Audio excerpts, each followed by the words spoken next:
भामवादाने। हम सिर्फ आशीर्वाद देने आते हैं, लेकिन अगर श्राद्ध न हुआ तो हम शांति नहीं, श्राप बनकर लौटेंगे। आज हम आपको सुनाने जा रहे हैं पितृपक्ष की अद्भुत और पावन कथा। यह कथा केवल सुनने मात्र से ही मनुष्य के जीवन के सब पाप नष्ट हो जाते हैं। जो भी व्यक्ति श्रद्धा और मन से इस कथा को सुनता है, उसके ऊपर यदि पितृदोष हो तो वह समाप्त हो जाता है। उसके जीवन के सारे दुख, दरिद्रता और विघ्न बाधाएं मिट जाती हैं। उसके घर में सुख समृद्धि का वास होता है और धन धान्य की कभी कमी नहीं रहती। यह कथा सुनने वाले को पूर्वजों का आशीर्वाद मिलता है और उसका जीवन खुशियों और सौभाग्य से भर जाता है। पितृपक्ष का महत्व अत्यंत गहरा है। शास्त्रों में कहा गया है कि इस समय हमारे पूर्वज स्वयं धरती पर आते हैं और अपने वंशजों से तर्पण और स्मरण की अपेक्षा करते हैं। जब हम उनका विधिपूर्वक स्मरण करते हैं तो वे संतुष्ट होकर हमें आशीर्वाद देते हैं। उनके आशीर्वाद से जीवन में सफलता, शांति और प्रगति का मार्ग प्रशस्त होता है। लेकिन यदि उन्हें भुला दिया जाए तो उनका असंतोष परिवार में दुख और विघ्न बढ़ा देता है। इसीलिए पितृपक्ष केवल एक धार्मिक पर्व नहीं, बल्कि यह हमारे पूर्वजों के प्रति कृतज्ञता व्यक्त करने का सर्वोच्च अवसर है। यही महान कथा भगवान श्री कृष्ण ने अपने प्रिय वाहन गरुड़ जी को सुनाई थी। जब गरुड़ जी ने विनम्र भाव से भगवान से प्रश्न किया, हे प्रभु, पितृपक्ष का इतना महत्व क्यों है? इसमें क्या रहस्य छुपा है और क्यों कहा जाता है कि इसे मानने से जीवन के सारे दोष मिट जाते हैं? तब भगवान श्री कृष्ण ने मधुर मुस्कान के साथ कहा, गरुड़, पितृपक्ष का महत्व शब्दों में नहीं समा सकता। इसे समझने के लिए तुम्हें एक कथा सुननी होगी। इस कथा को सुनने मात्र से ही पितृदोष समाप्त होते हैं, जीवन से दुख और दरिद्रता दूर हो जाती है और घर परिवार में सुख और समृद्धि का वास होता है। और फिर भगवान श्री कृष्ण ने गरुड़ जी को वह अद्भुत कथा सुनानी प्रारंभ की। दोस्तों, आप भी इस कथा को ध्यानपूर्वक अवश्य सुने। इस कथा के श्रवण मात्र से मनुष्य के सभी पाप और दोष नष्ट हो जाते हैं। पितृदोष से मुक्ति मिलती है, सभी कर्ज उतर जाते हैं और धन, धान्य तथा संपत्ति की प्राप्ति होती है। साथ ही सुंदर और गुणवान पत्नी का लाभ होता है। संतानहीन को संतान की प्राप्ति होती है। यह कथा अत्यंत महान है और विशेषकर पितृपक्ष में इसका श्रवण अवश्य करना चाहिए। इस कथा के सुनने से पितरदेव प्रसन्न होकर वरदान देते हैं। श्री कृष्ण कहते हैं, हे गरुड़, प्राचीन काल की बात है। रुचि नामक एक राजा थे। उन्होंने संसार के मोह माया को त्याग दिया और निर्भय होकर ब्रह्मचर्य का पालन करते हुए पृथ्वी पर विचरण करने लगे। वे संसार की सभी भोग विलास की वस्तुओं को छोड़ चुके थे। उन्होंने घर गृहस्थी से भी नाता तोड़ लिया था। वे केवल एक बार भोजन करते और अधिकतर वन में ही विचरण करते रहते थे। राजा रुचि को ऐसा वैराग्य धारण किए देख उनके पितृगण अत्यंत दुखी हो गए। उन्होंने सोचा, हमारा वंशज यदि इस प्रकार संन्यास ले लेगा तो वंश की वृद्धि कैसे होगी? इससे तो वंश नष्ट हो जाएगा। इस चिंता से व्याकुल होकर उन्होंने निश्चय किया कि वे स्वयं जाकर राजा रुचि से मिलेंगे और उन्हें वैराग्य का त्याग करने के लिए समझाएंगे। एक दिन जब राजा रुचि गहन ध्यान और तपस्या में लीन थे, तभी उनके समस्त पितृगण वहां प्रकट हुए। जब उन्होंने आंखें खोली तो अपने सामने 4 दिव्य आत्माओं को खड़ा देखा। वे आश्चर्यचकित हो गए और प्रणाम करते हुए बोले, हे महान आत्माओं, आप कौन हैं और किस कारण से मेरे दर्शन देने आए हैं? वे दिव्य आत्माएं बोली, वत्स, हम तुम्हारे पूर्वज हैं। तुम्हारे इस वैराग्यपूर्ण आचरण से हम अत्यंत दुखी हैं, इसलिए तुमसे मिलने आए हैं। यह सुनकर राजा रुचि ने विनम्रता से कहा, हे पितृगण, आपके दर्शन से मैं धन्य हो गया, किंतु आप मेरे आचरण से दुखी क्यों हैं? मुझसे कौन सी भूल हो गई है? कृपया विस्तार से बताइए। पितरों ने कहा, वत्स, तुमने विवाह क्यों नहीं किया? विवाह स्वर्ग और मोक्ष प्राप्ति का श्रेष्ठ मार्ग है। गृहस्थ आश्रम के बिना मनुष्य का कल्याण नहीं होता। गृहस्थ में रहकर ही देवताओं, पितरों, ऋषियों और अतिथियों की सेवा की जा सकती है। विवाह और संतान के बिना मनुष्य देवऋण और पितृऋण से मुक्त नहीं हो सकता। संतान उत्पन्न किए बिना स्वर्ग की प्राप्ति असंभव है। यदि तुमने विवाह नहीं किया तो मृत्यु के बाद तुम्हें नरक मिलेगा और अगले जन्म में भी दुख भोगने पड़ेंगे। राजा रुचि ने उत्तर दिया, हे पितरों, विवाह करना अत्यंत दुखदायी है। इससे पाप बढ़ता है और अंत में अधोगति मिलती है। इसी कारण मैंने विवाह का त्याग किया है। स्त्री के साथ संबंध करने से मुक्ति नहीं मिलती। जो व्यक्ति अविवाहित रहकर विद्या अर्जित करता है और ज्ञान से आत्मा को शुद्ध करता है, वही श्रेष्ठ है। इसीलिए मैंने ब्रह्मचर्य का मार्ग चुना है। यह सुनकर पितरों ने कहा, वत्स, तुम्हारी बात उचित है कि इंद्रियों को वश में रखकर आत्मा को ज्ञान से निर्मल करना चाहिए, किंतु यह कल्याण का पूर्ण मार्ग नहीं है। यज्ञ, तप और दान के द्वारा अमंगल दूर होते हैं। जो शुभ और अशुभ कर्म फल की इच्छा रहित होकर किए जाते हैं, वे बंधन का कारण नहीं बनते। पूर्व कर्म का अक्षय केवल भोग से ही होता है। पूर्व जन्म का जो पुण्य कर्म है, वह सुख दुख का भोग करने से निरंतर क्षीण होता रहता है। तब अर्षि रुचि ने कहा, हे पितामह, वेदों में कर्म मार्ग के प्रतिपादन द्वारा अविद्या और माया की पुष्टि की गई है। फिर आप मुझे विवाह करने के लिए क्यों प्रेरित कर रहे हैं? विवाह करने से तो मेरा अनिष्ट ही होगा। पितरों ने उत्तर दिया, वत्स, यह सत्य है कि कर्म अविद्या है, किंतु विद्या प्राप्त करना भी एक प्रकार का कर्म है। शास्त्रों में जो विहित कर्म बताए गए हैं, सज्जन पुरुष उनका उल्लंघन नहीं करते। उन्हीं के पालन से मोक्ष की प्राप्ति होती है। शास्त्रों में विवाह का आदेश दिया गया है। विवाह न करने वाले पुरुष को मुक्ति नहीं मिलती। संतान के बिना मोक्ष संभव नहीं है। संतान के द्वारा किए गए श्राद्ध कर्म से ही पितरों की तृप्ति और पुरुष को मुक्ति मिलती है। इसलिए हे पुत्र, तुम विधि पूर्वक विवाह करो।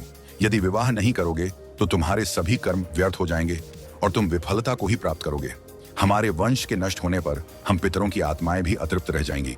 पितरों ने आगे कहा, वत्स, विवाह करके संतान उत्पन्न करने से ही तुम अपने पितरों को संतुष्ट कर सकोगे।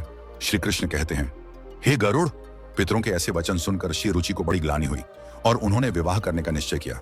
तब उन्होंने अपने पितरों से कहा, हे पितृगण, अब मैं वृद्ध हो गया हूं, मुझे कौन अपनी कन्या देगा? वैसे भी वृद्धावस्था में विवाह करना अत्यंत कठिन है। पितरों ने कहा, हे वत्स, यदि तुमने हमारे वचनों का पालन नहीं किया तो हम पितरों का पतन हो जाएगा और तुम्हारी भी अधोगति होगी। इतना कहकर वे अदृश्य हो गए। श्री कृष्ण कहते हैं, हे गरुड़, पितरों की बातें सुनकर और श्री रुचि अत्यधिक व्याकुल हो उठे। वे अपने पितरों की मुक्ति के लिए विवाह करने का विचार करते हुए कन्या की खोज में पृथ्वी पर विचरण करने लगे, किंतु उन्हें कहीं भी योग्य कन्या न मिली। बार बार पितरों के वचनों को याद करके वे चिंता में डूब जाते और सोचते, अब मैं क्या करूं, कहां जाऊं? मेरे पितरों की मुक्ति के लिए कौन स्त्री मुझसे विवाह करेगी? बहुत देर तक मनन करने के बाद आर्षि रुचि ने ब्रह्मा जी की तपस्या करने का निश्चय किया। उन्होंने 100 वर्षों तक वन में घोर तपस्या की। उनकी कठोर साधना से प्रसन्न होकर जगत पिता ब्रह्मा जी उनके समक्ष प्रकट हुए और बोले, हे रुचि, मैं तुम्हारी तपस्या से प्रसन्न हूं। जो भी अभिलाषा हो बताओ, मैं अवश्य उसे पूर्ण करूंगा। ऋषि रुचि ने विनम्रता पूर्वक प्रणाम करते हुए कहा, हे परमपिता, मेरे पितरों ने मुझे संतान उत्पन्न करने का आदेश दिया है, किंतु मुझे विवाह योग्य कोई कन्या नहीं मिल रही। कृपया मुझे एक कन्या प्रदान करें ताकि विवाह करके मैं संतान प्राप्त कर सकूं। तब ब्रह्मा जी बोले, हे विप्र, तुम स्वयं संसार के प्रजापति बनोगे। तुम्हारे द्वारा प्रजा की सृष्टि होगी। तुम्हारे पितरों ने जो कहा है वह सत्य है। तुम्हें विवाह करना चाहिए। इस अभिलाषा को मन में रखते हुए पितरों की पूजा करो। वे प्रसन्न होकर तुम्हें उत्तम स्त्री प्रदान करेंगे और तुम्हारी इच्छा पूर्ण होगी। इतना कहकर ब्रह्मा जी अंतर्ध्यान हो गए। ब्रह्मा जी के वचन सुनकर आर्षि रुचि ने निश्चय किया कि वे पुनः अपने पितरों को प्रसन्न करेंगे। वे एक नदी के तट पर पहुंचे और एकांत में बैठकर अपने पितरों का तर्पण किया। तर्पण के बाद एकाग्र चित्त होकर वे भक्ति पूर्वक पितरों की स्तुति करने लगे। श्री कृष्ण कहते हैं, हे गरुड़, आर्षि रुचि ने जो स्तुति अपने पितरों के लिए की उसे प्रत्येक मनुष्य को ध्यान पूर्वक सुनना चाहिए। यह स्तुति सब पापों और दोषों को नष्ट करने वाली है। जो इसे केवल एक बार भी सुन ले उसके अनेक पाप नष्ट हो जाते हैं और उसे पितरों का आशीर्वाद प्राप्त होता है। इसीलिए हे गरुड़, तुम भी इसे ध्यान से सुनो, तभी इस कथा के श्रवण का फल तुम्हें मिलेगा। आर्षि रुचि स्तुति करने लगे, जो अधिदेवता के रूप में विद्यमान रहते हैं और जो श्राद्ध के अवसर पर देवताओं से स्वधा द्वारा तृप्त किए जाते हैं, उन सभी पितृगणों को मैं प्रणाम करता हूँ। स्वर्ग में अवस्थित महर्षि गण भक्ति और मुक्ति की इच्छा से मानसिक श्राद्ध द्वारा जिन पितरों को तृप्त करते हैं, उन सभी पितरों को भी मैं प्रणाम करता हूँ। अग्निस्वात, वर्षद, आज्ञ और सोमपति गण इस श्राद्ध में मेरे द्वारा तृप्त होकर संतुष्ट हों। अग्निस्वात पितर मेरी पूर्व दिशा की, वर्षद पितर दक्षिण दिशा की, आज्ञ पितर पश्चिम दिशा की और सोमपति पितर उत्तर दिशा की रक्षा करें। ये सभी पितृगण भूत, प्रेत, पिशाच और असुरों के कारण उत्पन्न दोषों से सदा हमारी रक्षा करें। विश्व, विश्वभुक, आराध्य, धर्म, धान्य, शुभानंद, भूतिकृत और भूति नामक 9 गण, कल्याण, कल्द्र, श्रेय, कलता, हेतु और अनघ नामक 6 गण तथा वर, वरेण्य, वरद, तुष्टि, पुष्टि, विश्वपात और धाता नाम से विख्यात 7 गण और महात्मा, महित, महिमा, महावान और महाबल नामक 5 गण, इन सभी पितरों को मैं प्रणाम करता हूँ। ऋषि रुचि की इस स्तुति से समस्त पितृगण प्रसन्न हो गए। उसी समय एक दिव्य तेज उत्पन्न हुआ जिसने आकाश मंडल में चारों ओर प्रकाश फैला दिया और संपूर्ण विश्व को अपने तेज से आच्छादित कर लिया। उस अद्भुत प्रकाश को देखकर श्री रुचि घुटनों के बल बैठकर पुनः अपने पितरों की स्तुति करने लगे। उनकी स्तुति सुनकर पितृगण अत्यंत प्रसन्न होकर उनके सम्मुख प्रकट हुए। आर्षि रुचि ने पुष्प, गंध और विविध नैवेद्य अर्पित किया। पितरों ने उन्हें स्वीकार किया और प्रकट होकर कहा, हे पुत्र, तुम्हारी स्तुति से हम अत्यंत प्रसन्न हैं, इसलिए अब निसंकोच अपनी इच्छा बताओ। नतमस्तक होकर ऋषि रुचि ने कहा, हे पितृदेव, ब्रह्मा जी ने मुझे सृष्टि की रक्षा के लिए प्रजापति बनाया है, इसलिए मैं गुणवान, चरित्रवान और योग्य पत्नी की कामना करता हूँ, जिससे संतान उत्पन्न करके मैं अपना और अपने पितरों का हरण चुका सकूं। तब पितरों ने कहा, वत्स, इसी स्थान पर इसी क्षण तुम्हें उत्तम और मनोरमा पत्नी की प्राप्ति होगी। उसी से तुम्हें एक तेजस्वी पुत्र उत्पन्न होगा जो बुद्धिमान और बलशाली होगा। उसका नाम रोच होगा और वह तीनों लोकों में प्रसिद्ध होगा। उसके भी अनेक महापराक्रमी और पृथ्वी का पालन करने वाले पुत्र होंगे। यह कहकर समस्त पितृगण आशीर्वाद देकर अंतर्ध्यान हो गए। पितरों के अंतर्ध्यान होते ही उनकी कृपा से उसी समय नदी के मध्य से एक अद्भुत दृश्य प्रकट हुआ। वहां से प्रमलोचा नामक एक अत्यंत सुंदर, मन को मोह लेने वाली अप्सरा प्रकट हुई। वह महात्मा रुचि के समीप आई और मधुर वाणी में बोली, हे तपस्वी श्रेष्ठ, वरुण के पुत्र महर्षि पुष्कर की एक अतिशय सुंदर कन्या है जिसका नाम मानिनी है। मैं उसी रूपवती कन्या को आपके लिए भार्या स्वरूप प्रदान करती हूँ। आप उससे विवाह करें। उस कन्या से आपको अतिशय बुद्धिमान पुत्र उत्पन्न होगा जिसका नाम मनु होगा। इसके बाद प्रजापति रुचि ने उस अप्सरा द्वारा प्रदत्त कन्या मानिनी से विधिपूर्वक विवाह किया। श्री कृष्ण कहते हैं, हे गरुड़, इस प्रकार आशी रुचि ने अपने पितरों को प्रसन्न करके योग्य पत्नी प्राप्त की और अपने वंश की वृद्धि की। इसके बाद भगवान श्री कृष्ण ने गरुड़ जी को पितरों को प्रसन्न करने के अनेक उपाय बताए।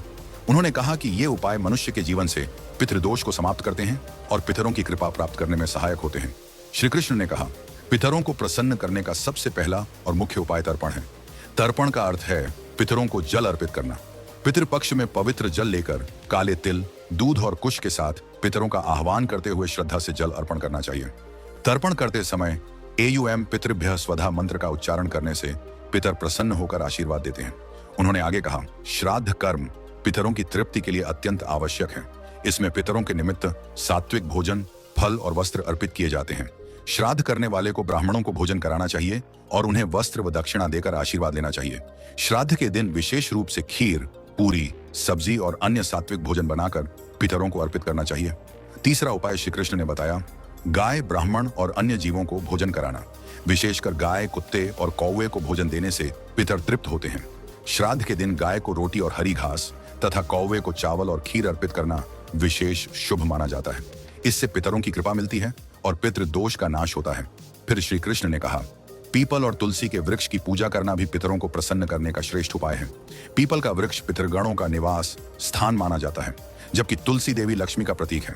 श्राद्ध के दिन पीपल और तुलसी की पूजा करके तथा पीपल के नीचे दीप जलाकर पितरों को तृप्त किया जाता है। इससे पितर प्रसन्न होकर परिवार को सुख, समृद्धि और आशीर्वाद प्रदान करते हैं।